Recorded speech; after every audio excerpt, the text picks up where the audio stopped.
Europe ছেড়ে Saudi আরবে পাড়ি জমিয়েছেন অনেক আগেই, তবে আল হিলালে তার দিনগুলো খুব একটা সুখের হয়নি।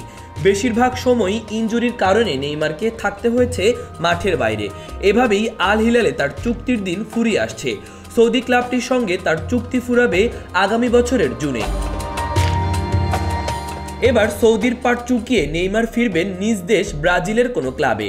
জানা গেছে তার শৈশবের ক্লাব সান্তোসেই নাকি নাম লেখাবেন নেইমার। স্প্যানিশ ক্রীড়া দৈনিক স্পোর্ট কদিন আগে দাবি করেছেন 32 বছর বয়সী এই ফুটবলার নাকি সান্তোস কর্তৃপক্ষকে সবুজ সংকেত দিয়ে রেখেছেন।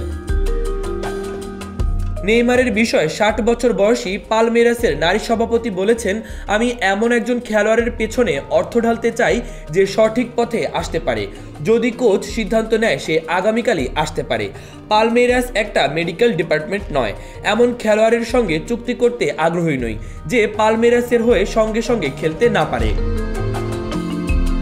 নেইমার যে সান্তোসে যাচ্ছে সেটিও অনেকটা নিশ্চিত করেছেন পেরেইরা। ক্রীড়া সংগঠক ও ব্যবসার পাশাপাশি আইনজীবী হিসেবে পরিচিত পালমেইরাস সভাপতি বলেছেন, না সে এখানে আসতে চায় না, সে দারুণ এক খেলোয়াড়, সে সান্তোসে যাবে, এতে কোনো অসুবিধা নেই। তবে আমি সঠিক জানি না সান্তোসে যাবে কিনা, সান্তোসকেই জিজ্ঞেস করতে হবে।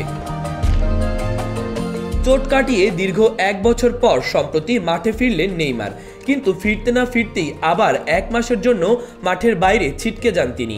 এমন চোট প্রবণতার কারণেই তার সম্পর্কে এমনটি জানিয়েছেন পেরেইরা। মাহবুবুর রহমান ইমন, খবর সংযোগ।